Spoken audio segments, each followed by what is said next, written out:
बे बुहुमखौ जोङो मेगन बेखेवनानै नायनो रोंनांगोन। बबेहाय मा दङ? साननि सोराङाव जोङो मा नुयो? खोमसिनि खोमसियाव जोङो मा नुयो? बेखौ जोङो मेगन बेखेवनानै नायनो रोंनांगोन। साननि सोराङा बुहुमनि मोनफ्रोमबो जायगायाव खेबसे समावनो सोरां होआ। बबेबा मोनसे जायगायाव सोरां जायोब्ला गुबुन मोनसे जायगायाव खोमसि जागोन। बबेबा मोनसे जायगायाव फुं जायोब्ला गुबुन मोनसे जायगायाव खोमसि जागोन। बे जाहैबाय संसारनि नेमखान्थि। बे नेमखान्थिया सोलिगासिनो दङ आरो सोलिलांबाय थागोन।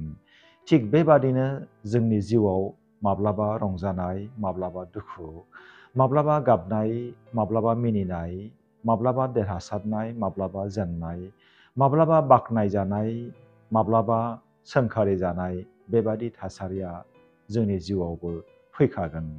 नाथाय जोङो मोनफ्रोमबो थासारिखौ सोरखिनानै जोंनि जिउआव जोङो दावबायनांगोन, आवगायलांनांगोन। बे बुहुमखौ जोङो मेगन बेखेवनानै नायनो रोंनांगोन। बबेहाय मा दङ? साननि सोराङाव जोङो मा नुयो? खोमसिनि खोमसियाव जोङो मा नुयो? बेखौ जोङो मेगन बेखेवनानै नायनो रोंनांगोन।